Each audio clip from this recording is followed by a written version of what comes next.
माधव जय कुंज विहारी जय राधा माधव कुंज विहारी गोपी जन वल्लभ गिरिवरधारी गोपी जन Vallabh Girivardhari यशोदनन्दन Vraj जनरञ्जन यशोदनन्दन Vraj जनरञ्जन यमुनतीरावनचारि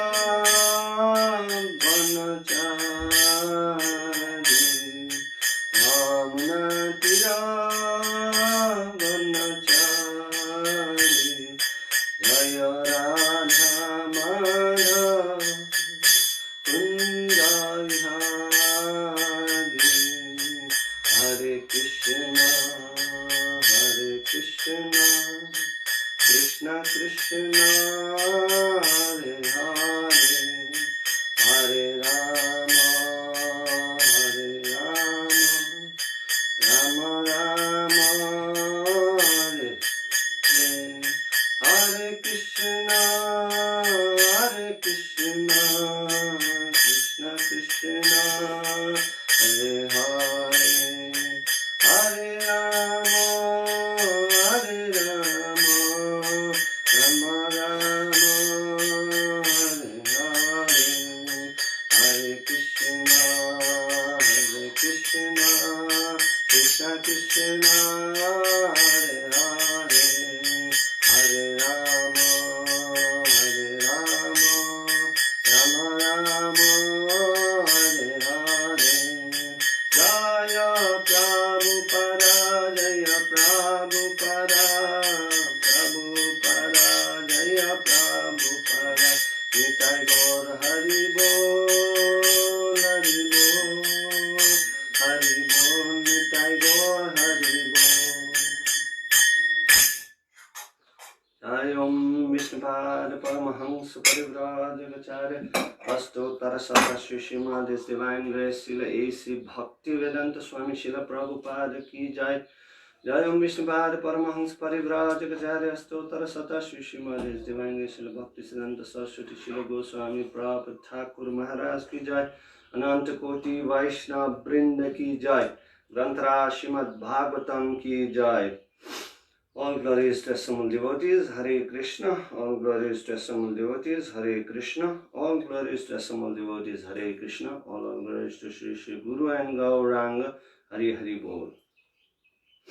Sarva Shastra Dipiyusha, Sarva Vedaika Satphala, Sarva Siddhanta Ratnadya, Sarva Lokaika Drik Prada, Sarva Bhagavata Prana, Srimad Bhagavata Prabhu, कलिद्वंतदितादित्या Shri Krishna परिवर्तिता परमानंद परथाय प्रेम वर्षक्षराय ते सर्वंद सर्वसेव्याय श्री कृष्णाय नमस्तुते मदेक बंधु मत्संगिन मद्गुरु मद्महाधन मन्निस्तारक मद्भाग्य मदानंद नमस्तुते असाधु साधु तदाइन्नति निचोर तारक हनुमंच कदाचिन्मां प्रेम्णा हृत्कंठयोस्फुरा।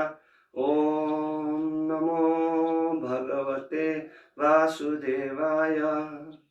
ओम नमो भगवते वासुदेवाय। ओम नमो भगवते वासुदेवाय। हरे कृष्ण। श्रीमद् भागवतमको प्रातःकालीन कक्षामा हजुरहरू सबै लाइभमा हुनुभएका भक्तहरूलाई स्वागत गर्दछु। यस्तो पनि समय आउँछ, कहिले सोचेको थिएन कि एक्लै बसेर लाइभमा श्रीमद् भागवतम क्लास पनि दिनुपर्छ भनेर। तर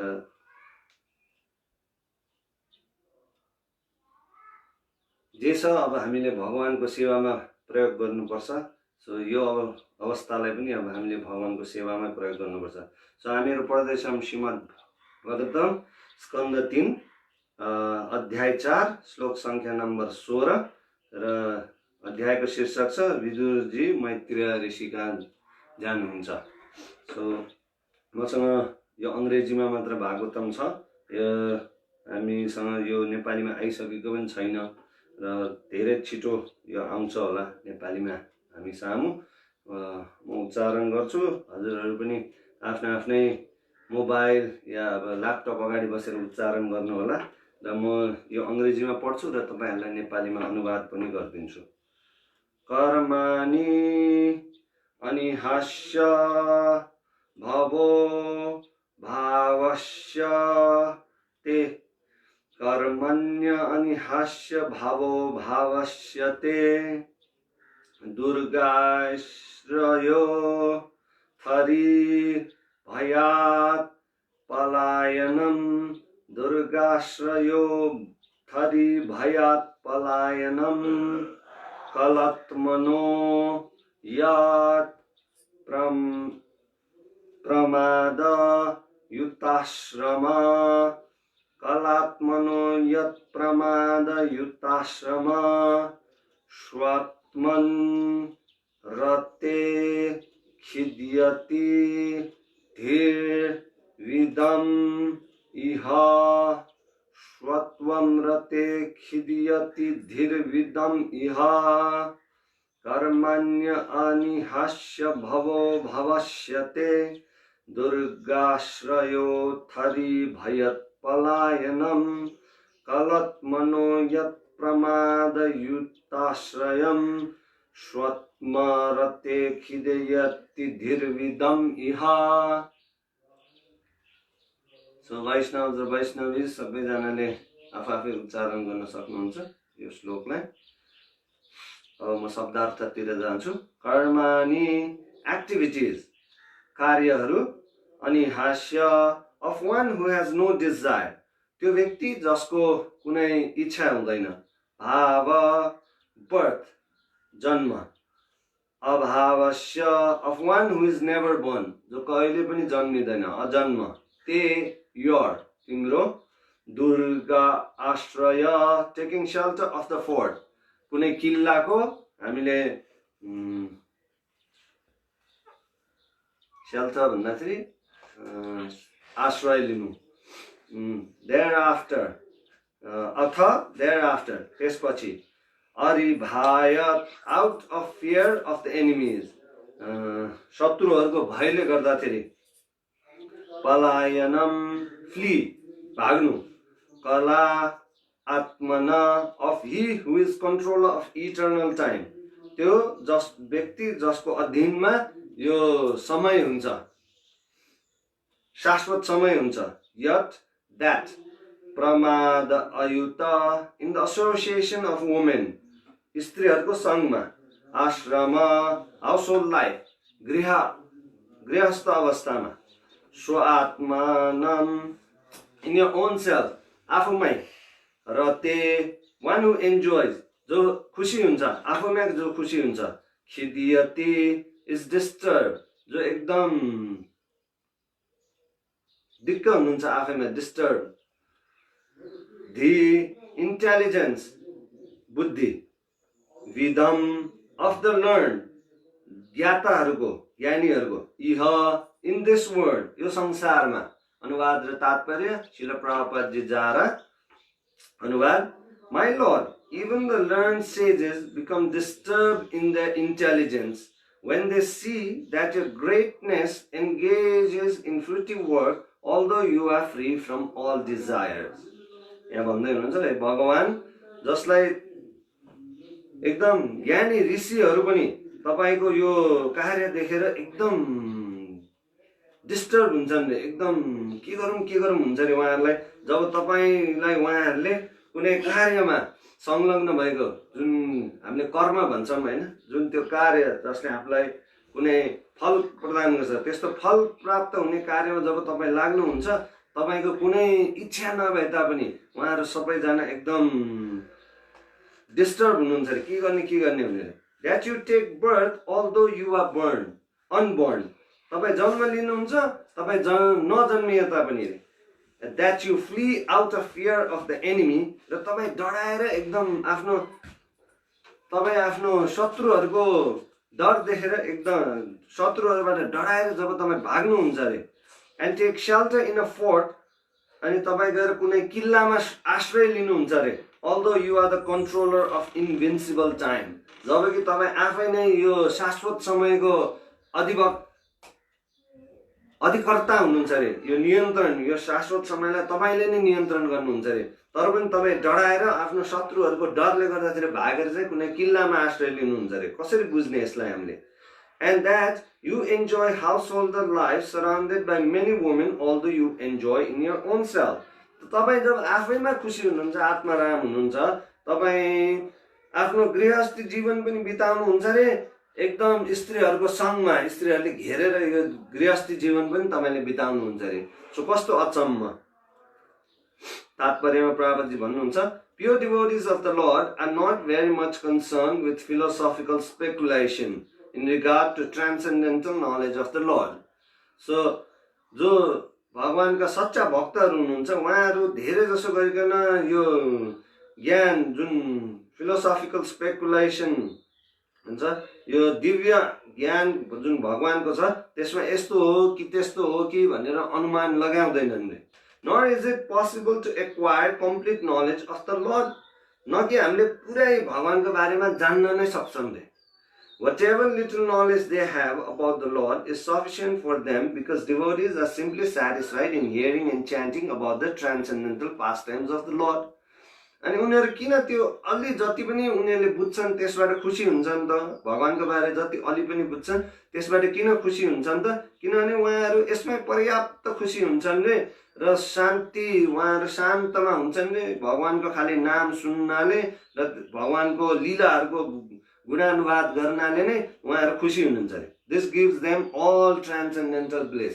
यसले नै उहाँहरूलाई दिव्य आनन्द प्रदान गर्छन् रे। But some of the pastimes of the Lord appear contradictory. तर त्यही ठाउँमा फेरि भगवानका कुनै लीलाहरू चाहिँ एकदम आश्चर्यचकित बनाउँछन् नि, हामीलाई एकदम चिन्तामा पारिदिन्छन् नि, कसरी यो सम्भव छ भनेर। Even to such pure devotees, and thus Uddhava asked the Lord about some of the contradictory incidents in his pastime. त्यस्तै गरिकन भगवानका सच्चा भक्त र उद्धवजी जो हुनुहुन्थ्यो, उहाँले पनि भगवानलाई सोच्नुहुन्छ रे, कसरी यो तपाईको आश्चर्यचकित लीलाहरू तपाईँ भन्नुहुन्छ, तपाईँ जन्मिनुहुन्न, फेरि तपाईँ यो भौतिक संसारमा आउनुहुन्छ, यस्तै यस्तै कुराहरू कसरी चाहिँ हामीले बुझ्ने भनेर उद्धवजीले भगवानलाई सोध्नुहुन्छ। The Lord is described as having nothing to do personally.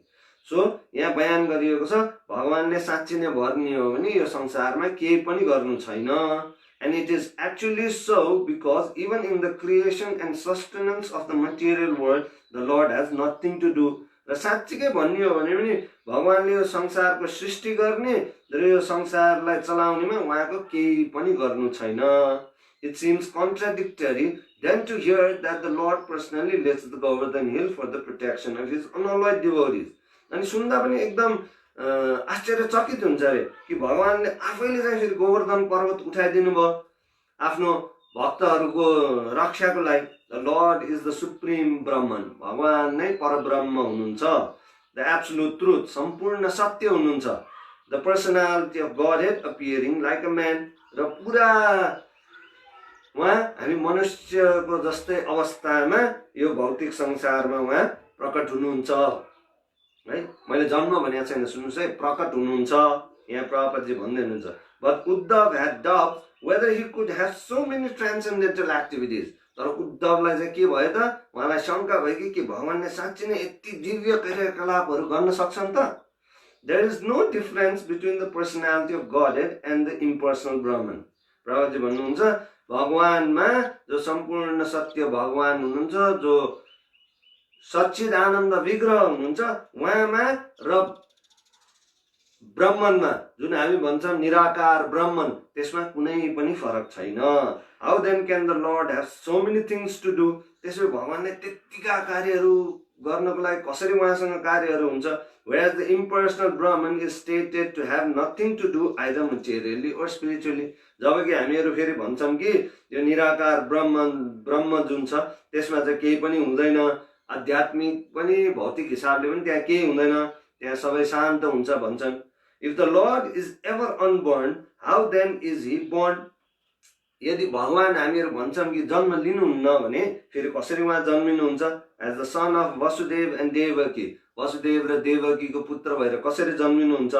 He is fearful even to काला द सुप्रिम फियर।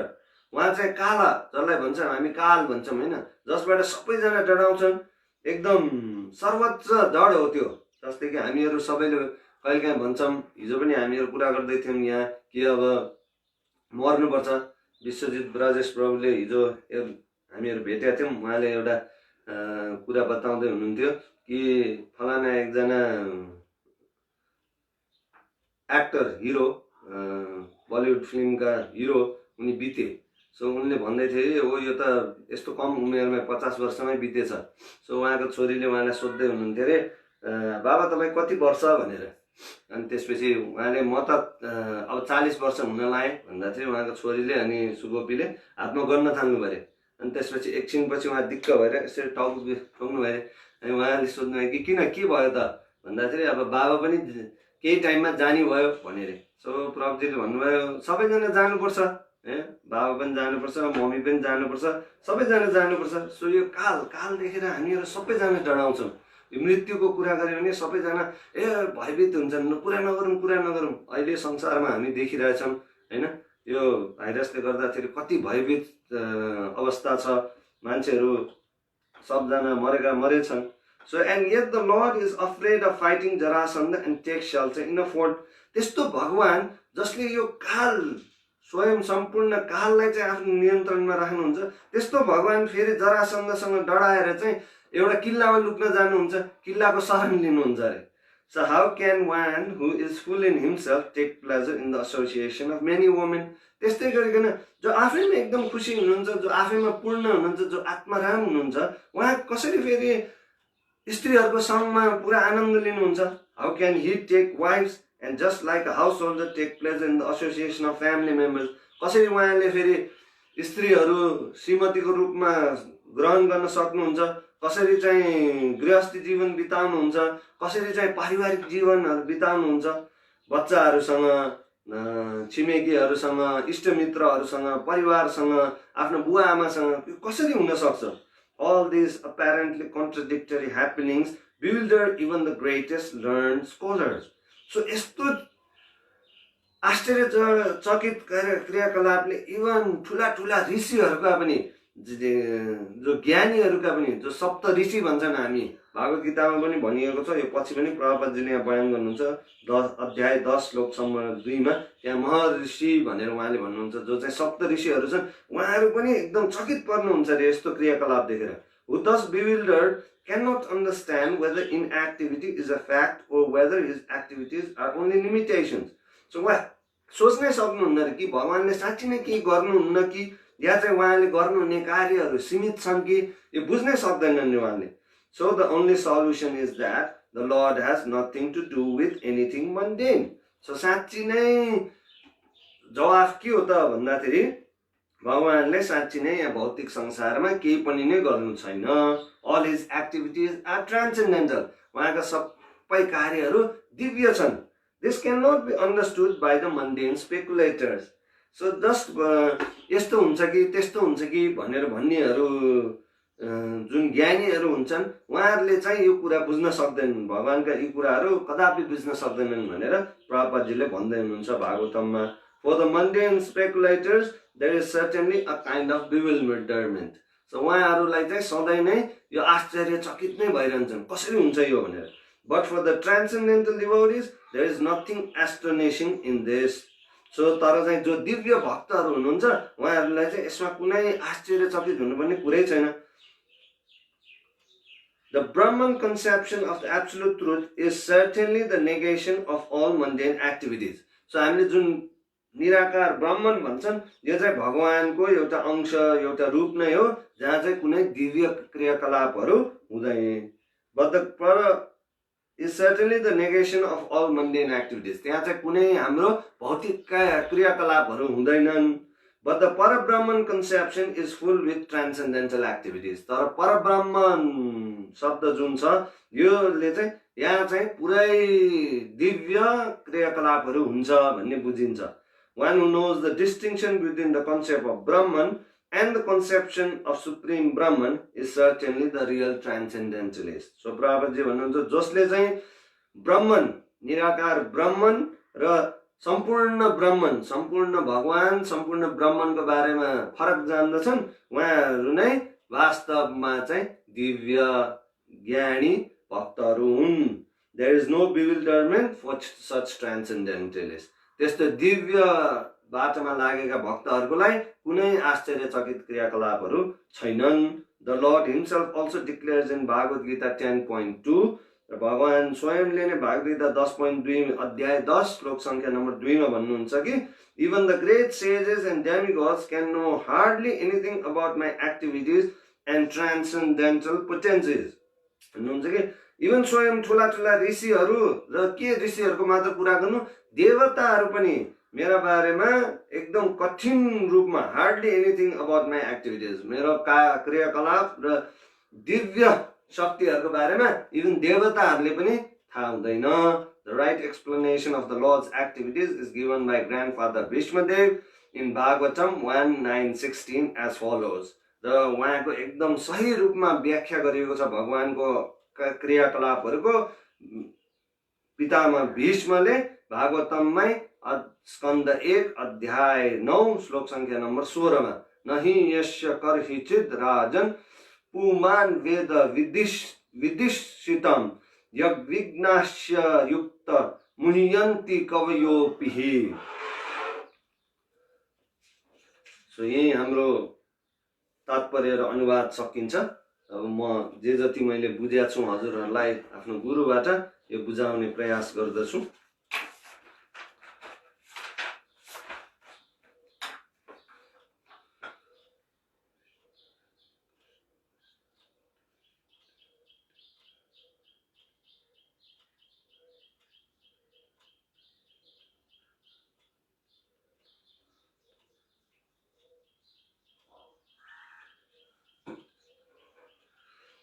सो यहाँ अवस्था छ शङ्काको अवस्था छ शङ्काको. हिजुरजीलाई मैत्रेय ऋषिका उहाँ जानुहुन्छ र शङ्का छ यहाँ उहाँले बुझ्नलाई. उद्धवजी पनि भगवानका जानुहुन्छ कुनै शङ्का भएर कि यस्तो शङ्कास्पद क्रियाकलापहरू कसरी हुन सक्छ तपाईबाट. र यो शङ्काको निवारण गर्नलाई उहाँहरू कहाँ जानुहुन्छ त उहाँहरू आफ्नो अथोरिटी कहाँ जानुहुन्छ. अथोरिटी मतलब आफूभन्दा जान्ने व्यक्ति गुरु कहाँ जानुहुन्छ उहाँहरू. र यो शङ्का कसको बारेमा छ त यो शङ्का भगवान श्री कृष्ण सम्पूर्ण सत्य भगवान श्री कृष्णको बारेमा छ. जहाँ यहाँ भन्नुहुन्छ कि म बुझ्छु कि कृष्ण सबै भौतिक इच्छाहरूबाट पर्याप्त हुनुहुन्छ उहाँलाई कुनै भौतिक इच्छाहरू नै छैन. फेरि देखिन्छ कि उहाँहरू भौतिक इच्छामा कार्य गर्दै हुनुहुन्छ. म यहाँ फेरि पढ्छु बुझ्छु पनि कि कृष्ण चाहिँ जन्मिनुहुन्न. फेरि हामीहरू देख्छौँ उहाँ यो भौतिक संसारमा जन्म लिनुहुन्छ देवकी र वासुदेवका पुत्र भएर. यो कसरी सम्भव छ. र फेरि हामीहरू बुझ्छौँ कि कृष्ण एकदम वीर एकदम सम्पूर्ण सत्य भगवान श्री कृष्ण हुनुहुन्छ. काललाई पनि उहाँले स्वयं नियन्त्रण गर्नुभएको छ भने कसरी फेरि उहाँ आफ्नो शत्रु देखेर भाग्नुहुन्छ. यस्तो कुराहरू कसरी बुझ्ने. अल्दो उहाँ चाहिँ भगवान भए तापनि हामीले यस्तो कुराहरू सुन्ने यो कसरी बुझ्ने. सो कृष्ण आफै आत्माराम हुनुहुन्छ. तर फेरि यही हामीहरू भागवतमै बयान गरिएको छ कि उहाँ कसरी चाहिँ सबैजना स्त्रीहरूको सङ्गमा आनन्द लिनुहुन्छ. सो यो कसरी सम्भव छ. सो यो प्रश्नहरू हाम्रो लागि एकदमै विचारयुक्त छन्. र त्यसैले उद्धवजीले पनि कृष्णजीलाई सोध्दै हुनुहुन्छ र विदुरजीले फेरि भागवतममा मैत्रेयका गएर सोध्दै हुनुहुन्छ ताकि हामीले यसको उत्तर पाऊँ भनेर.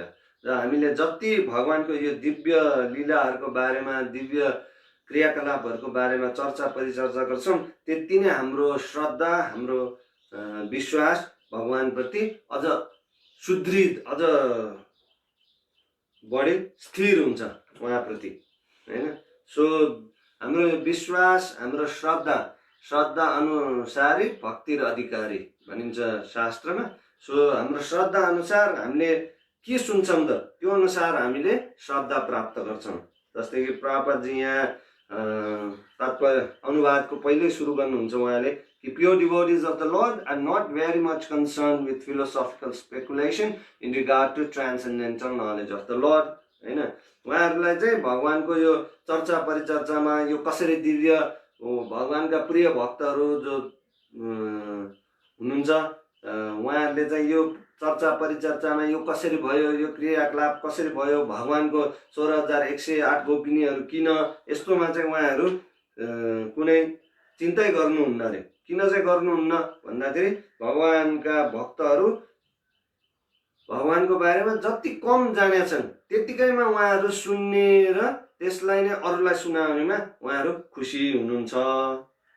भागवत गीतामा नि कृष्णले भन्नुहुन्छ कि मच्चित्त मद्गत प्राण बोधयन्तश्च परस्पर कथ्यन्तश्च मां नित्यम त्यस्यन्ति च रमन्ति च। होइन, यदि तपाईँको आध्यात्मिक जीवनमा तपाईँ एकदम परिपूर्ण हुनुहुन्छ भने तपाईँ जहिले पनि यो दिव्य आनन्दमा हुनुहुन्छ। भगवानको ज्ञान सुन्नेमा र उहाँको यो लीलाहरूको बारेमा वर्णन गर्नेमा तपाईँ खुसी हुनुहुन्छ जति तपाईँले बुझ्नुहुन्छ। होइन, तर पनि उद्धवजी भन्दै हुनुहुन्छ कि अझै तर पनि यो तपाईँको एकदम आश्चर्यचकित शङ्कास्पद क्रियाकलापहरू बारे हामीले त जानिराख्नुपर्छ नि त भगवान भनेर उहाँले सोध्नुहुन्छ। कसरी तपाईँ सारा आध्यात्मिक संसारबाट चाहिँ तपाईँलाई केही लिनु छैन तर पनि फेरि तपाईँ कार्य कुनै फलप्रदायक कार्यमा लागेको जस्तो देखिन्छ। जस्तै कि प्रभुपादजीले यहाँ पहिलो उदाहरण दिँदै हुनुहुन्छ गोवर्धन पर्वत उठाउनेको बारेमा। होइन, नन्द महाराज चाहिँ इन्द्रको पूजा गर्न लाग्नु भएको थियो किनभने उहाँलाई वर्षा चाहिएको थियो र वर्षाको अधिपति वर्षा इन्द्रको अधीनमा छ। सो नन्द महाराज एकजना कृषक हुनुहुन्थ्यो। सो उहाँले चाहिँ अब उहाँलाई बाली चाहिएको छ, राम्रो बाली, पानी चाहिएको छ आफ्नो गाईहरूलाई पिलाउनको लागि। सो हरेक वर्ष उहाँले यो यज्ञ गर्नुहुन्छ। तर कृष्णले भन्नुहुन्छ कि हरेक वर्ष हामी यस्तो यज्ञ गर्छौँ बाबा, होइन नगर्ने, यो वर्ष हामी यो यज्ञ नगर्ने। अनि उहाँले सोध्नुहुन्छ के गर्ने त भन्दाखेरि अनि कृष्णले भन्नुहुन्छ किन देवी देवताहरूलाई हामी खुसी बनाउने, किन खुसी बनाउने, तपाईँलाई जे जति चाहिन्छ सबै, तपाईँको गाईलाई जे जति चाहिन्छ त्यो गोवर्धन पर्वतबाट आउँछ। तपाईँलाई पानी चाहिन्छ यो गोवर्धन पर्वतले दिन्छ, तपाईँलाई घाँस चाहिन्छ गोवर्धन पर्वतले दिन्छ, तपाईँलाई बाली अन्न बाली चाहिएको छ गोवर्धन पर्वतले दिन्छ, तपाईँलाई छाहारी चाहिएको छ गोवर्धन पर्वतमा यति धेरै रुखहरू छन् यिनीहरूले दिन्छन्।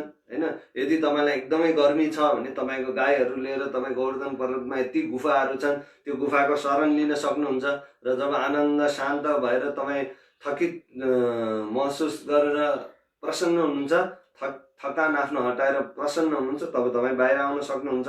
सो कृष्ण जम्मा त्यो बेलामा 5 वर्षको हुनुहुन्थ्यो कृष्ण। होइन, गोवर्धन पर्वतको लीलामा 5 वर्ष हुनुहुन्थ्यो र उहाँले यस्तो राम्रोसँग यो सिद्धान्तको बारेमा बताउनुहुन्छ कि उहाँको बुवा एकदम मुग्ध हुनुहुन्छ र उहाँले भन्नुहुन्छ ल ठिक छ छोरा, तिमी भन्छौ भने हामीहरू नगर्ने, हामीहरू गोवर्धन पर्वतको कुरा गर्ने। है, सो प्रभुपादजी भन्नुहुन्छ जब सानो बच्चाहरूले सिद्धान्त बयान गर्छन् तब मान्छेहरू एकदम मुक्त हुन्छन्। त्यसैले प्रभुपादजीले गुरुकुलको स्थापना गर्नुपर्छ जहाँ चाहिँ बच्चाहरूलाई सानै उमेरदेखि कृष्ण सिद्धान्तबारे बताउनुपर्छ र उहाँहरूले जान्नुपर्छ यो किन हो भनेर भन्नुभएको थियो उहाँले। होइन, मैले पनि यहाँ देख्छु अहिले हामीहरू सबै यो भयावस्थामा छौँ, सबैतिर बन्द छ। होइन, हामीहरू पनि यहीँ घरमै छौँ भित्र, हामीहरू चाहिँ सानो एउटा हाउसिङमा बस्छौँ जहाँ 40-45वटा घर छ। सो यहीँ भित्र चाहिँ हामीहरू हिँडुल गर्न पाउँछौँ तर मेन जुन गेट छ त्यसबाट बाहिर जानु पाउन्न। सो यहाँ हामीहरू हिँडुल गर्दा पनि जब गरेर निस्किँदा पनि हामीहरूलाई देखेपछि चाहिँ यहाँ अङ्कलहरू जो हुनुहुन्छ उहाँहरू चाहिँ भाग्नुहुन्छ। होइन, तर जब मेरो छोरा या छोरीहरूलाई देख्नुहुन्छ तब उहाँहरूसँग चाहिँ एकदम कुरा गर्नुहुन्छ अनि खोइ हामीलाई बुझाउनु यो तिमीहरूको हरे कृष्णको बारेमा, मलाई पनि तिमीले माला जप्न सिकाउन यस्तो यस्तो भनेर चाहिँ भन्नुहुन्छ। होइन, सो यो यज्ञ चाहिँ अब कसको लागि गर्ने त भन्दाखेरि गोवर्धन पर्वतको खुसीको लागि गर्ने भनेर कृष्णले उहाँको बुवालाई मनाउनुहुन्छ। सो त्यस्तै गरिकन सबै चिज जति पनि चिजहरू इन्द्रको पूजाको लागि जम्मा गरिएको थियो, यो सबै चिज चाहिँ अब गोवर्धन पर्वतको पूजामा उहाँहरूले लगाउनुहुन्छ होइन। त्यस्तै गरिकन इन्द्र एकदम भयावह रिसमा हुन्छन् यो देखेर कि उहाँले जुन पाउनुपर्ने आग्रह हो त्यो सबै चाहिँ एउटा पहाडलाई चढाइएको छ भनेर इन्द्र एकदमै रिसाउनुहुन्छ। र इन्द्रले के गर्नुहुन्छ त 7 दिनसम्म, 1 दिन होइन 2 दिन होइन 7 दिनसम्म होइन। कस्तो अवस्था भयो होला सोच्नुहोस् त, हामीहरू 1-2 दिन अगाडि मात्र सोचौँ न, पानी परे थियो यहाँ, कस्तो थियो दिगदार अवस्था। त्यो त तपाईँको 1 दिन 2 दिन होइन 7 दिनसम्म एकदम भयानक वर्षा भइरहेको थियो। यो त अलिअलि वर्षा मात्रै तपाईँको होइन। हामीले अस्ति देख्यौँ कसरी असिनै पर्ने गरिकन आयो, यस्तो असिना मात्र कि ठुला ठुला पहाडै झर्ने गरिकन तपाईँको 7 दिनसम्म चाहिँ यो वर्षा निवारल भइराख्यो तपाईँको वृन्दावनमा। इन्द्र चाहनुहुन्थ्यो कि यो सबै नै विनाश होस्, वृन्दावन पुरै सखाप होस्। तर कृष्णले के गर्नुभयो? कृष्णले के गर्नु भएन, उहाँले सजिलैले गोवर्धन पर्वत उठाइदिनु भयो आफ्नो दायाँ हातको कान्छी औँलामा। हेर्नुहोस् है, दायाँ हातको कान्छी औँलामा उहाँले उठाइदिनु भयो होइन। अब कसैले भन्लान् कि कृष्णले त यो कुनै यो कार्य गर्नुको पछाडि त कुनै उहाँको इच्छा थियो होइन, त्यसको लागि उहाँले गर्नुभएको हो है। तर प्रभुपादजीले यहीँ तपाईँको अनुवादमा तात्पर्यमा के बताउनुहुन्छ त भन्दाखेरि होइन, त्यो के हो त, त्यो दिव्य कार्य हो, कृष्णको दिव्य कार्य हो। कृष्णलाई संसारबाट केही लिनु छैन। यो चाहिँ हामीहरू भौतिकवादीहरूले कहिले पनि बुझ्न सक्दैनौँ है। प्रभुपादजीको एउटा लीला मलाई याद आयो। यहाँ हाम्रो एकजना लाइफ मेम्बर हुनुहुन्थ्यो तपाईँको मुम्बईमा लाइफ मेम्बर हुनुहुन्थ्यो मफतलाल प्रभु।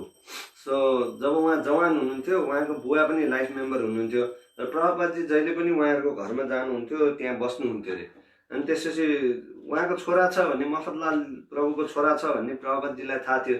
सो प्रभुपादजीले अनि जहिले पनि सोध्नुहुन्छ अरे, खै त तिम्रो छोरा, म त सधैँ आउँछु तिम्रो घरमा, खै तिम्रो छोरा त भेट्दिनँ। स्वामीजी ऊ चाहिँ धेरै काम गर्छ, सो तपाईँलाई भेट्न उहाँले त्यति पाएको छैन, कुनै दिन हजुरलाई भेटाउँला। अनि प्रभुपादजीले जहिले पनि आउनु हुँदाखेरि सोध्नुहुने। सो त्यस्तो गर्दाखेरि एक दिन बुवाले भन्नुहुन्छ अरे मफतलालजीलाई कि तिम्रो बारेमा गुरुजीले सोधे गर्नुहुन्छ, एक दिन चाहिँ तिमी आएर गुरुजीलाई भेट्नु नै। अनि उहाँले चाहिँ होइन म भेट्दिनँ भनेर भन्नुहुन्छ अरे मफतलालजीले। सो प्रभुपादजी एक दिन चाहिँ आउनु हुँदाखेरि ल ठिक छ, आज म यहीँ बस्छु, तिमी कहाँ बस्छु, तिम्रो छोरालाई नि भेटेर जान्छु। मफतलालजी बेलुका आउनुहुन्छ, आफ्नो काम सबै सकाएर प्रभुपादजी भेट्नुहुन्छ। अनि उहाँको बुवाले भन्नुहुन्छ, ओ उहाँ मेरो गुरुजी हो, तिमीलाई भेट्नलाई अस्तिदेखि चाहिराख्नु भएको थियो, तिमी भेट नभएकोले आज स्वामीजी यहीँ बसेर तिमीलाई दर्शन दिँदै हुन्छ। मफतलालजीले भन्नुहुन्छ म भेट्दिनँ म। अनि प्रभुपादजीले किन भेट्दैनौ? प्रभुपादजी भन्नुहुन्छ, मफतलालजी भन्नुहुन्छ मेरो अर्कै गुरु छ, म तपाईँलाई त्यसैले म भेट्दिनँ। प्रभुपादजी सोध्नुहुन्छ को हुनुहुन्छ तपाईँको गुरु? अनि उहाँले एकदम श्रद्धापूर्वक भन्नुहुन्छ श्री चिन्मय स्वामी। प्रभुपादजीले भन्नुहुन्छ त्यो ढोङ्गी, त्यो पाखण्डी हो, त्यसैले गर्दाखेरि तिमी यस्तो भएको। अनि त्यो मफतलालजी अचम्म पर्नुहुन्छ, तपाईँले कसरी यस्तो अर्का गुरुलाई त्यस्तो भन्न सक्नुहुन्छ? तपाईँले यो तपाईँ कस्तो स्वामी, तपाईँ यस्तो नराम्रो शब्द प्रयोग गर्नुहुन्छ अर्काको गुरुलाई भनेर उहाँ रिसाउनुहुन्छ। ए हो त्यस्तो हो त, ल त्यसो भए तिमी गएर तिम्रो गुरुलाई सोध न त, किन ऊ बुढो भइरहेछ होइन? यदि ऊ भगवान हो, यदि ऊ कृष्ण हो भने किन ऊ बुढो हुँदैछ?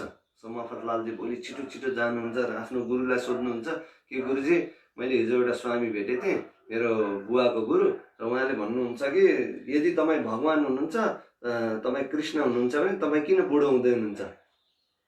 अनि उहाँ गुरुजीले भन्नुहुन्छ यो त मेरो एउटा लीला हो, यदि म बुढो भइनँ भने कसले मलाई पत्याउँछ? म जवान भइराखेँ अनि यस्तै ज्ञानी गुणी कुराहरू गरिराखेँ भने कसले मलाई पत्याउँछ? मफतलालजीले पत्याउनुहुन्छ। अनि उहाँ फिर्ता आउनुहुन्छ। अनि उहाँले फेरि प्रभुपादजीलाई भेट्नुहुन्छ। अनि मेरो गुरुले त भन्नुभयो कि यदि म बुढो भइनँ भने कसले मलाई पत्याउँछन्, यो त मेरो एउटा लीला हो होइन। सो यस्तो प्रभुपादजीले भन्नुहुन्छ हो मलाई थाहा थियो उसले यही उत्तर दिन्छ भनेर। ल ठिक छ नि त, त्यसो भए म उसलाई भेट्न चाहन्छु, उसलाई भन मलाई भेट्न हो। अनि त्यसपछि हामीहरू कुरा गरौँ उसँग, यदि ऊ साँच्ची नै कृष्ण हो भने गोवर्धन पर्वत उठाएर देखाऊ है। अनि त्यसपछि मफतलालजी दौडेर जानुहुन्छ उहाँको गुरुका फेरि। अनि उहाँले भन्नुहुन्छ कि स्वामीजी, यो स्वामीजीले त तपाईँलाई एकदम पुरा ललकार्दै तपाईँलाई भन्नुभएछ कि भेटौँ न त, ल आउनुहोस्, यदि तपाईँ भगवान हुनुहुन्छ, तपाईँ कृष्ण हुनुहुन्छ भने गोवर्धन पर्वत उठाएर देखाउनुहोस्। अनि यो गुरुजीले भन्छन्, भयो, मलाई कसैलाई केही देखाउनु छैन, मलाई गोवर्धन उठाउनु पनि छैन, मलाई देखाउनु पनि छैन, मलाई कसैलाई केही गर्नु छैन है। सो बिस्तारै अनि मफतलाल प्रभुले चाहिँ उहाँको जो गुरु हो उहाँको बारेमा सच्चाइ जान्नुहुन्छ र उहाँले शिल प्रभुपादजीलाई नै समर्पण गर्नुहुन्छ। र हाम्रो मुम्बईको मन्दिरको धेरै ठुलो मद्दतकर्तामा मफतलाल प्रभु पनि हुनुहुन्थ्यो, जसले केही समय अगाडि आफ्नो शरीर छोड्नुभयो। र अर्को उदाहरण यहाँ देखेको छ कि कृष्णले अर्जुनको सारथी भएर पनि कार्य गर्नुभयो। अब कसैले भन्ला कि ओहो, यो त एकदम कुनै फल प्राप्ति गर्नको लागि उहाँ त्यस्तो भन्नुभएको हो होइन, नत्र भने कसरी चाहिँ एउटा क्षत्रियको सारथी बन्छन्, उहाँ त शूद्र हुनुहुन्छ होइन। तर प्रभुपादजी के भन्नुहुन्छ, होइन, यो चाहिँ एकदम पूर्ण रूपले दिव्य क्रियाकलाप हो, पूर्ण दिव्य कार्य हो, जुन हामीहरू भौतिकवादीले बुझ्न सक्दैनौँ। यहाँ प्रभु अर्को फेरि भन्दै हुनुहुन्छ भागवतममै होइन कि तपाईँ जन्मिनुहुन्न, यट फेरि तपाईँ जन्मिनुहुन्छ, तपाईँ अजन्म हुनुहुन्छ, फेरि तपाईँ जन्म लिनुहुन्छ। कसरी बुझ्ने योले? भगवान् आफैले पनि भन्दै हुनुहुन्छ कि जन्म कर्म च मे दिव्यम एवं यो वेति तत्त्वतः त्यक्ता देहम पुनर्जन्म नैति मामेति सो अर्जुन। भागवतगीतामै उहाँ भन्दै हुनुहुन्छ कि हे अर्जुन, मेरो जन्म र कर्म, जुन मेरो जन्म हो र जुन मैले गर्ने कार्यहरू जुन कर्म हो, यिनीहरू दिव्य छन् होइन। र जसले यो कार्यको बारेमा बुझ्छ र मेरो जन्मको बारेमा बुझ्छ, उसले चाहिँ फेरि यो भौतिक संसारमा पुनः फेरि जन्म लिनु पर्दैन है। र मेरो यो पुरा शरीर नै पुरा दिव्य छ। अब हामीले अलि आश्चर्य हुन्छौँ, किन हामीलाई चाहिँ यो दिव्यताको बारेमा कुनै ज्ञानै छैन। त्यसले हामीहरू भन्छौँ कसरी हुन सक्छ, जस्तै कि हामीहरू भन्छौँ कि हामी शरीर होइन, हामी आत्मा हौ। भागवतगीताको अध्याय 2मै कृष्णले सुरु गर्नुहुन्छ होइन।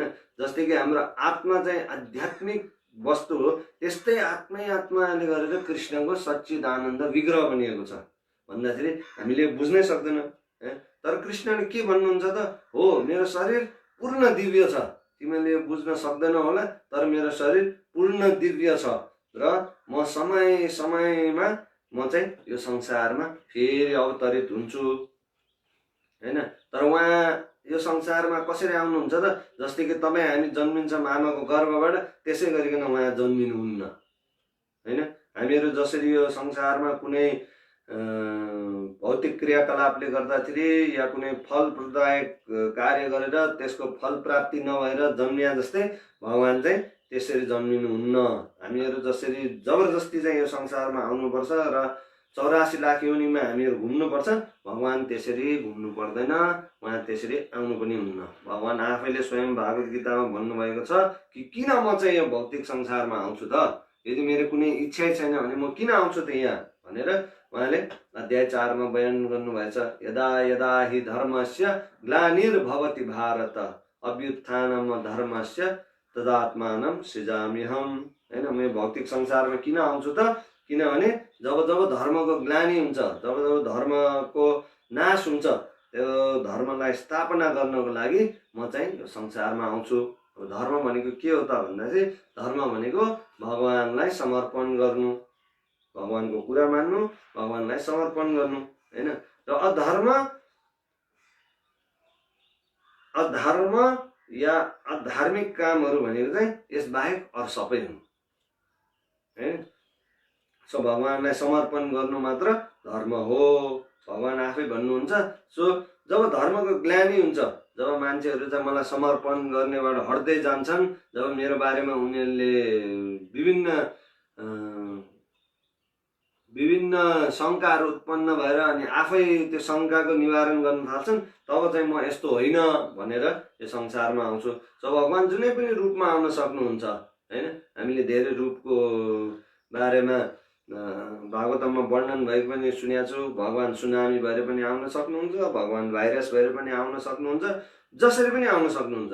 र उहाँले भन्नुहुन्छ अनि म आएर म के गर्छु त होइन, तिमीहरू आएर तिमीहरू मोज मस्ती गर्छौ, गाना गाउँछौ, खाना खान्छौ, यो त्यो दुनियाँ कार्यमा संलग्न हुन्छ।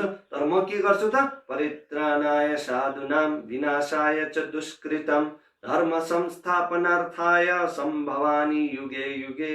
हैन, म चाहिँ साधुहरू मेरो भक्तहरूको सुरक्षा गर्नलाई, रक्षा गर्नलाई म पुनः पुनः यो संसारमा आउँछु र के त? विनाशाय चाहिँ दुष्कृतम, जो दुष्कृति गरेका व्यक्तिहरू छन् उनीहरूलाई विनाश गर्नलाई म यो संसारमा फेरि पुनः पुनः आउँछु। हैन, सो भगवानको यो संसारमा आउनुको पछाडि कुनै कार्य छ, कुनै स्पेसिफिक कार्य छ उहाँको यो संसारमा आउनलाई। हैन, हामीहरू जस्तै यत्तिकै आयो यत्तिकै मरेर गयो त्यस्तो चाहिँ हुँदैन। उहाँ कुनै इच्छा भएर या चाहिँ कुनै फल प्राप्तिको लागि ल यो कार्यबाट अब फल प्राप्ति भएन, अर्को जन्ममा म यो कार्यबाट फल प्राप्ति गर्छु भनेर त्यसरी चाहिँ भगवान आउनुहुन्न। हैन, तर फेरि मान्छेहरू एकदमै चकित हुन्छन् कि यो कुरा पनि सुनेर, जस्तै यहाँ प्रभुजीले भन्दै हुनुहुन्छ यहाँ तात्पर्यमा कि तपाईँ फेरि आफ्नो शत्रुहरूसँग कालसँग पनि डराउनुहुन्न रे, काललाई पनि अधीनमा गर्नुहुन्छ रे, फेरि आफ्नो शत्रुसँग डराएर चाहिँ तपाईँ भाग्नुहुन्छ रे। जस्तै यहाँ जरासन्धले जब यहाँ भन्दै हुनुहुन्छ होइन, and yet the lord is afraid of fighting Jarasandha and take shelter in a fort. र जरासन्ध कालसँग नडराउने, काललाई आफ्नो अधीनमा भएको व्यक्ति, तर जरासन्धसँग युद्ध गर्नलाई चाहिँ डराएर फेरि उहाँ चाहिँ एउटा किल्लाको शरणमा जानुहुन्छ रे। होइन, किल्ला भने फोर्ट, किल्ला त्यो ठोक्नेवाला किल्ला होइन, मतलब किल्ला। होइन, बुझ्नुहुन्छ नि, हामीले देख्छौँ पुरा पूर्व पराकाल दरबारहरू भनौँ न यस्तो। सो कतिचोटि जरासन्धले मथुरामा आक्रमण गर्छन्, भगवानलाई मात्र होइन भगवानको पुरै वंशलाई नै विनाश गर्न खोज्छन्। होइन, सो त्यस्तो बेलामा भगवानले के भन्नुहुन्छ त?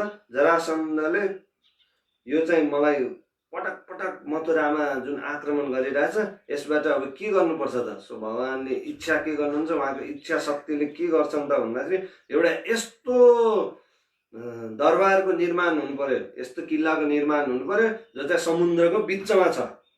हैन, अनि त्यसपछि उसले केही पनि गर्न सक्दैन र तुरुन्तै यो दरबारको यो किल्लाको निर्माण पनि हुन्छ। र भगवानले के गर्नुहुन्छ त? मथुरावासीहरू जब राति सुतिरहन्छन् त भगवानले सबैलाई एकैचोटि द्वारकामा लगिदिनुहुन्छ उठाएर। हैन, सबैजना उठ्नु हुँदाखेरि चकित हुनुहुन्छ। सो जरासन्धले जब अर्को पटक एकदम ठुलो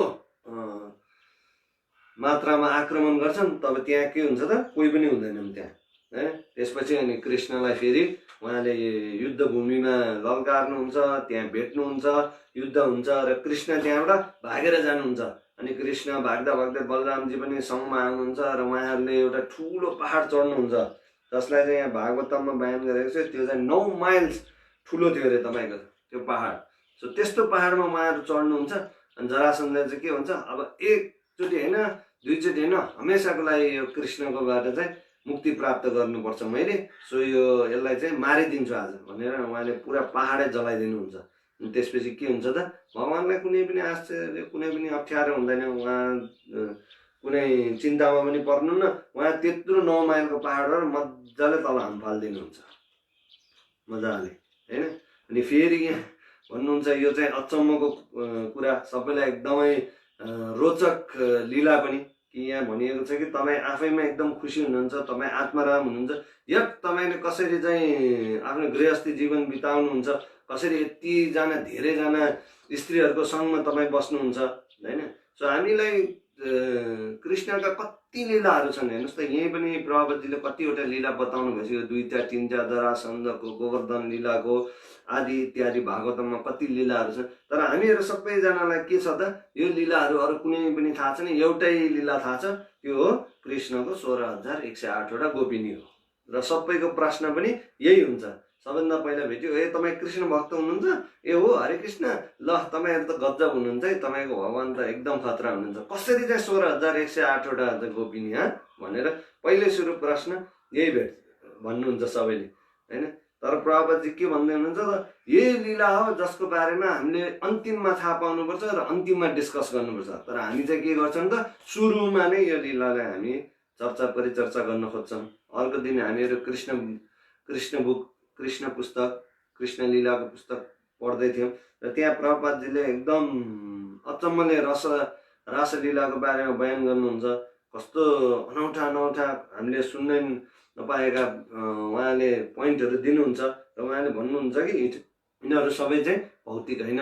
जबसम्म हाम्रा यी भौतिक आँखाहरू हुन्छन् या इच्छाहरू हुन्छन् या इन्द्रियहरू हुन्छन् हामीले यो कुराहरू बुझ्न सक्दैनौँ। र यहीँ पनि भन्नुहुन्छ कि जब कृष्ण द्वारिकामा बस्नुहुन्थ्यो उहाँको 16,108 श्रीमतीहरू थिए। सो नारदजीलाई एक दिन अचम्म लाग्यो कि कसरी भगवानको यतिजना श्रीमतीहरू के गर्नुहुन्छ बा भगवान। र जब नारदजी द्वारिका आएर हेर्न आउनुहुन्छ उहाँ चकित बन्नुहुन्छ। 16,108वटै गोपी रानीहरूसँग कृष्ण चाहिँ 16,108 रूपमै हुनुहुन्छ होइन। अब हामीहरू सोच्छौँ, हामीले पनि भन्न सक्छौँ के गाह्रो छ र हामी पनि गर्न सक्छौँ। ल उहाँले 16,108 गरे, हामीले 2टा 3टा 5वटासम्म त गर्न सक्छौँ। तर हामीहरू सबै ठाउँमा यो सबै 5जनासँग या 3जनासँग हामी एउटै समयमा हुन सक्दैनौँ र विभिन्न कार्यहरू गरिरहेका पनि हुन सक्दैनौँ। तर कृष्ण के गर्दै हुनुहुन्थ्यो त 16,108वटै रूपमा हुनुहुन्थ्यो र उहाँले 16,108वटै क्रियाकलाप गरिरहनु भएको थियो। विभिन्न क्रियाकलाप, पहिलो रानीसँग खाना खाइराख्नु भएको छ अनि दोस्रो रानीसँग खेल्दै हुनुहुन्छ, तेस्रो रानीसँग उहाँ गाउँदै हुनुहुन्छ भने चौथो रानीसँग नाच्दै हुनुहुन्छ। यस्तो हामी गर्न सक्छौँ त? सक्दैनौँ। सो हामीहरू भन्छौँ कि फेरि यो निराकार ब्रह्मन होइन, यहाँ पनि भनिएको छ कि यदि भगवान निराकार ब्रह्मन हुनुहुन्छ भने उहाँको यति धेरै कार्यहरू कसरी गर्नुमा होइन। तर त्यसैले त हामीहरू वैष्णव भक्त हुनुपर्छ जसले चाहिँ यो कुरा बुझ्न सक्छन्। यो निराकार ब्रह्मन के हो, भगवानको बारेमा कसरी बुझ्ने, यसको लागि हामी के हुनुपर्छ त? वैष्णव भक्तै हुनुपर्छ होइन। र भगवानले आफै भागवत गीतामा भन्नुहुन्छ कि म सम्पूर्ण सत्य भगवान श्री कृष्ण मेरो रूप छ, मलाई बुझ्नलाई तिमीहरूले 3 प्रकारले बुझ्न सक्छौ होइन। कसरी? तपाईहरूले मलाई निराकार ब्रह्मन भनेर बुझ्न सक्नुहुन्छ, तपाईहरूले मलाई आफैभित्र भएको परमात्मा भनेर बुझ्न सक्नुहुन्छ र सबभन्दा सर्वश्रेष्ठ तपाईहरूले मलाई सम्पूर्ण सत्य भगवान श्री कृष्ण भनेर बुझ्न सक्नुहुन्छ भनेर उहाँले भन्दै हुनुहुन्छ होइन। तर के त भन्दाखेरि यो व्यक्तिहरू जो भौतिक संसारमा अब भौतिक क्रियाकलाप गर्दा गर्दा दिक्क भइसकेका छन्, उहाँहरूले बुझ्नुहुन्न।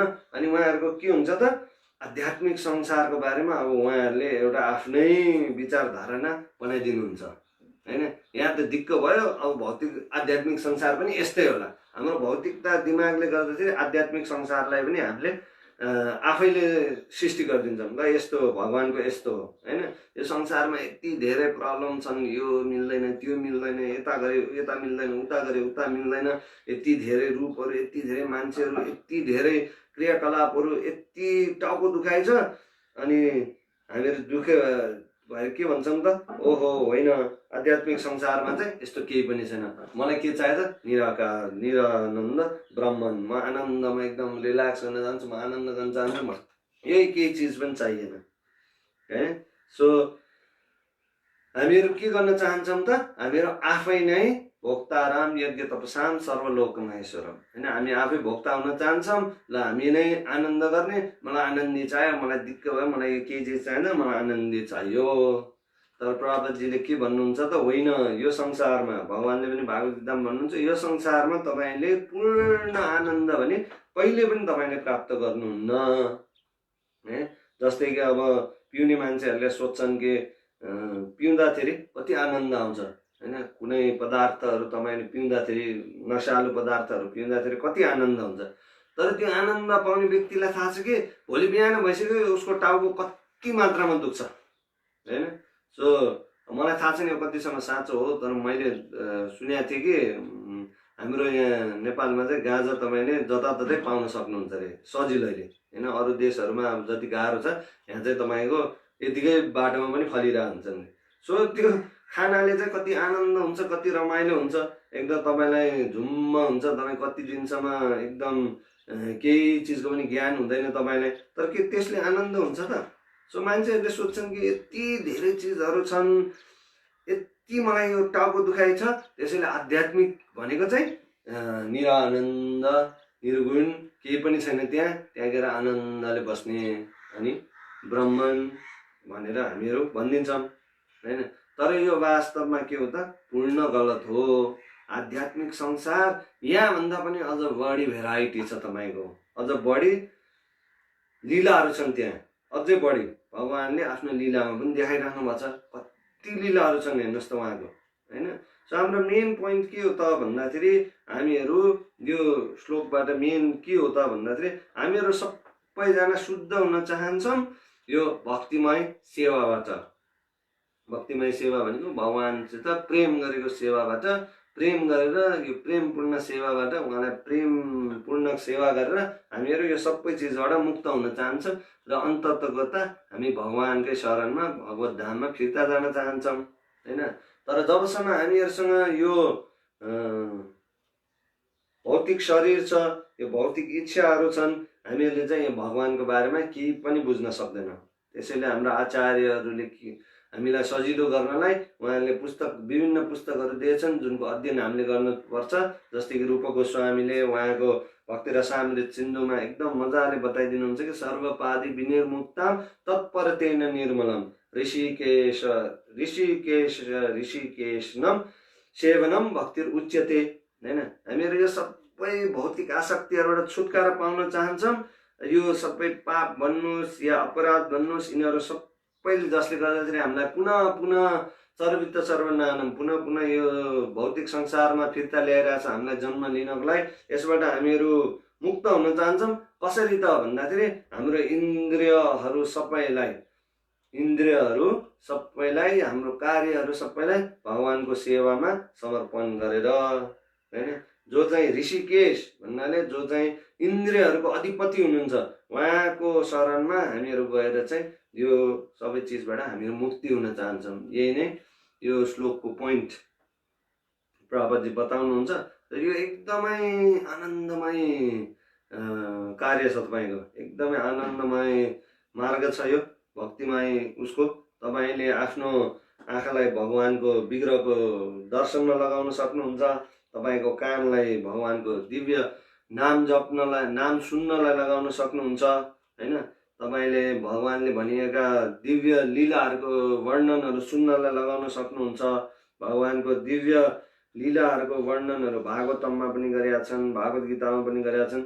जति पनि हाम्रा इन्द्रियहरू छन्, यो सबैलाई भगवानको सेवामा हामीले लगाउन सक्छौँ। इभन हाम्रो मनलाई पनि, जुन एकदम चञ्चलम हि मन कृष्ण प्रमादी बलवान इन्द्रिय, यिनीहरूलाई पनि हामीले पुरा भगवानको सेवामा चाहिँ लगाउन सक्छौँ। जस्तै कि भागवतममै भनिएको छ अन्त ठाउँमा कि अम्बरीश महाराजको उदाहरण दिन्छ। अम्बरीश महाराज राजा हुनुहुन्थ्यो पुरा संसारको, तर यद्यपि उहाँ भगवानको ठुलो भक्त हुनुहुन्थ्यो। र उहाँले आफ्नो एउटा मात्र होइन, दुईटा मात्र होइन, उहाँको पूर्ण सबै इन्द्रियहरू भगवानको सेवामा उहाँले लगाउनु भएको थियो, होइन। श्रवणम कीर्तनम विष्णु स्मरणम पाद सेवनम अर्चनम वन्दनम दास्यम साख्यम आत्मनिवेदनम। सो सबै यो चिज चाहिँ हामीले गर्दा गर्दै पूर्ण समर्पण भगवानमा हामीले गर्नुपर्छ। जस्तै कि उहाँले आफ्नो चरणलाई प्रयोग गर्नुहुन्थ्यो भगवानको मन्दिर जानको लागि, उहाँको हातलाई प्रयोग गर्नुहुन्थ्यो भगवानका मन्दिरहरूलाई सफा गर्नलाई, उहाँको पूजा सामग्रीहरूलाई सफा गर्नलाई, उहाँको आँखालाई उहाँले विग्रहको दर्शन गर्नलाई प्रयोग गर्नुहुन्थ्यो, होइन। र भागवतममा अनि कुनै ठाउँमा वर्णन गर्नुहुन्छ कि यदि हाम्रो आँखाले भगवानको विग्रहको दर्शन गर्दैन र अन्य चिजहरूमा दर्शन गर्छ भने चाहिँ हाम्रो आँखा चाहिँ मयूरको प्वाखमा भएको आँखा जस्तै हो अरे। यदि तपाईँले मयूरको प्वाख हेर्नुहुन्छ भने, हामीहरू सबैले मयूरको प्वाख देखाएको छौँ। सो मयूरको प्वाखमा हेर्नुहुन्छ भने त्यहाँ बिचमा एउटा गोलो आँखा जस्तै हुन्छ तपाईँको बिचमा मयूरको प्वाखमा। सो कस्तो देख्छ त त्यो भन्दाखेरि, त्यसले केही पनि देख्दैन हो। त्यस्तै गरिकन हाम्रो आँखाले पनि यदि भगवानको दर्शन गर्नेमा हामी लगाउँदैनौँ भने हामीले केही पनि देख्दैनौँ, होइन। भागवतममै भनिन्छ हामीले एकदम राम्रो राम्रो लुगाहरू लगाउन सक्छौँ, राम्रो श्रीपेजहरू लगाउन सक्छौँ, अब आफूलाई एकदम सिँगार पटार गर्न सक्छौँ। तर यदि त्यो सबै गरेर हामीहरूले यदि भगवानलाई समर्पण गर्दैनौँ, भगवानलाई दण्डवत गर्दैनौँ, भगवानको दर्शन गर्दैनौँ भने चाहिँ त्यो सबै कार्यहरू कस्तो हुन्छ, त्यो सबै जुन सिँगार पटार हामीले गर्छौँ त्यो चाहिँ एउटा मृत शरीरमा गरेको सिँगार पटार जस्तो हुन्छ अरे। त्यसैले प्रभुपादजीले के भन्नुहुन्छ त भन्दाखेरि, हाम्रो जति पनि कार्यहरू छन् हामीले सबै भगवान श्री कृष्णको लागि गर्नुपर्छ, है।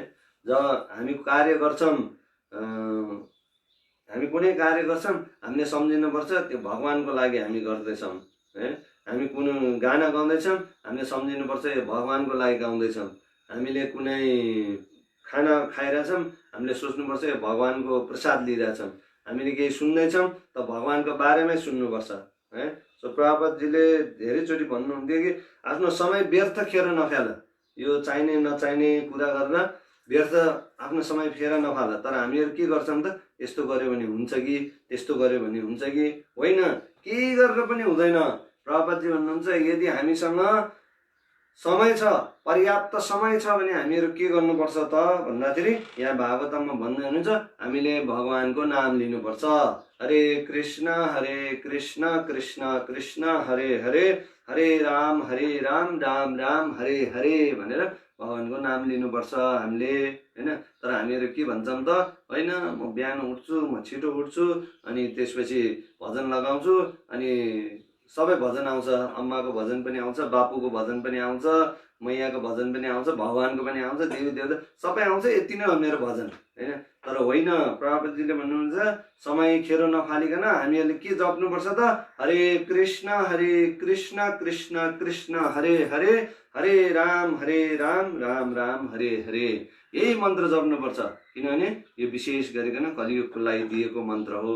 त्यस तत्पश्चात के हुन्छ त भन्दाखेरि हामीहरू यो सबै भौतिक आसक्तिहरूबाट हामीहरू पूर्ण भएर हामीहरू पवित्र हुन्छौँ है।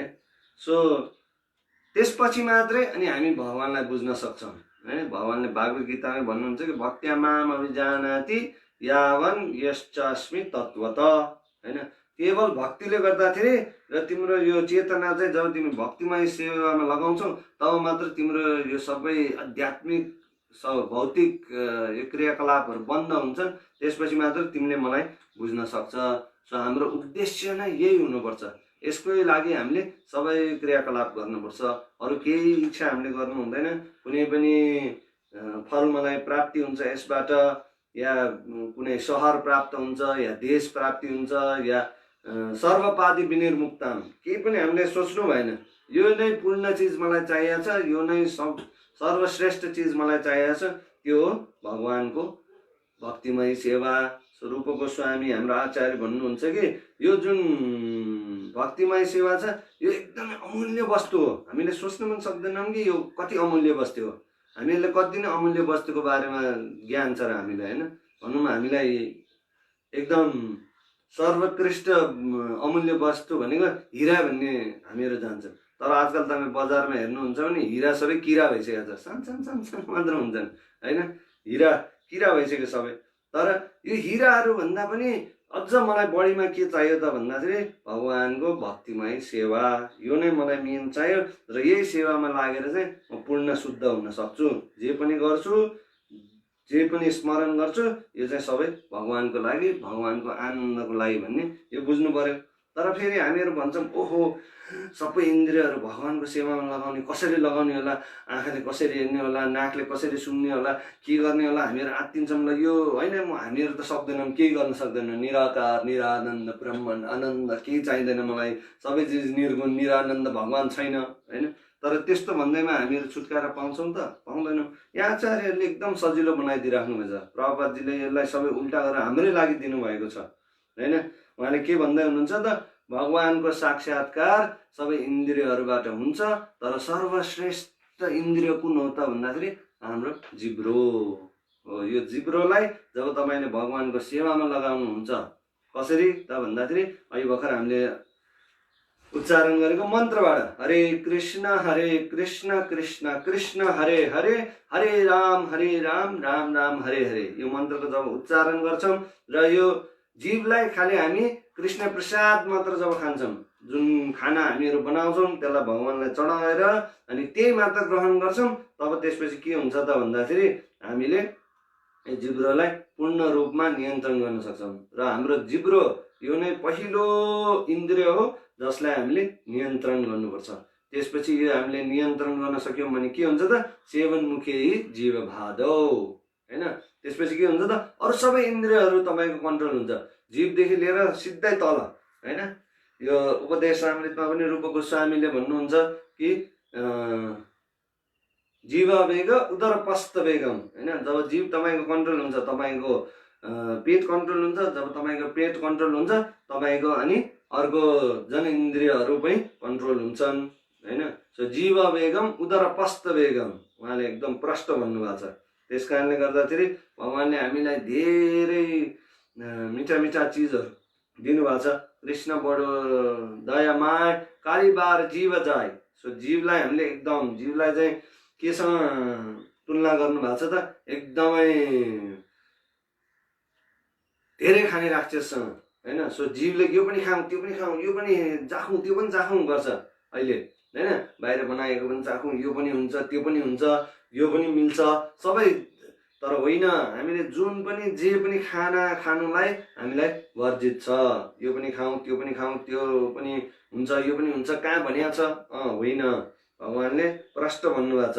मैले तपाईहरुलाई धेरै चिजहरू दिएको छु जसबाट तपाईहरु आफ्नो इच्छा पूर्ति गर्न सक्नुहुन्छ र सँगसँगै आध्यात्मिक उन्नति पनि गर्न सक्नुहुन्छ हैन। सो यो धेरै नै एकदमै राम्रो मार्ग छ, जो एकदम सजिलो मार्ग छ। हामीले घरमा पनि गर्न सक्छौं। अहिले सबैजना हामीहरु यही घरमै छौं, लकडाउनको अवस्था छ, सबैलाई एकदम दुःख लागिरहला। हामी मन्दिर जान पाउँदैनौं। हामीहरु त यहाँ मन्दिरबाट 1 मिनेट पनि छैन, तर पनि हामीहरु मन्दिर जान पाइरहेका छैनौं। तर भगवान त हर जग्गा हुनुहुन्छ। हामीले प्रभुपादजीले के भन्नुभएको छ, यो मन्दिरमा जुन तिमीहरुले अहिलेसम्म सिक्यौ हैन, अहिलेसम्म तिमीहरुलाई जुन कुरा सिकाइयो यो कुरा अब के गर, घरमा गर। सबैजना मन्दिरमा आउन सक्दैनन्, मन्दिरमा बस्न सक्दैनन्। त्यसैले गर्दाखेरि आफ्नो घरलाई नै हामीले मन्दिरको रूपमा परिवर्तन गर्नुपर्छ। मन्त्र जप गर्नुपर्छ, भगवानलाई मिठो मिठो खाना बनाएर चढाउनुपर्छ, अनि स्वयं आफै खानुपर्छ। त्यति त हो, के गर्नुपर्छ र अरु हैन। यो जसले पनि गर्न सक्छ। अनि त्यसपछि तपाई आफूले नै अनि एकदम आश्चर्यमय फल पनि प्राप्त गर्न सक्नुहुन्छ हैन। हामीले केही परिवर्तन गर्नु पर्दैन। हामी जुन अवस्थामा छौं, जस्तो अवस्थामा छौं, हामीले यो भक्तिमय सेवालाई खाली संलग्न गर्नु मात्र पर्छ हैन। अब कसको सुनेर संलग्न गर्ने त धेरै कुराहरू छन्, यो पनि आउँछ फेरि। अब यो आउने दिनहरुमा हामीहरु फेरि छलफल गरौँ न। समय समाप्त पनि भइसक्यो। सो अहिलेको लागि चाहिँ हामीले यही मन्त्र जप गरेर आफ्नो जीवलाई चाहिँ मेन नियन्त्रण गर्नुपर्छ। मेन इन्द्रियहरुमा नियन्त्रण गर्नुपर्ने जीव हो। यो जीवलाई जब हामी नियन्त्रण गर्छौं, अरु सबै चिज नियन्त्रण हुन्छन्। दुई कुरा मात्रै हैन। एउटा भगवानको जप गरेर, अर्को चाहिँ भगवानलाई मिठो मिठो परिकारहरू बनाएर र त्यही परिकारहरू खाएर। हरे कृष्ण कृष्ण कृष्ण हरे हरे, हरे राम राम राम हरे हरे। श्रील प्रभुपाद की जय।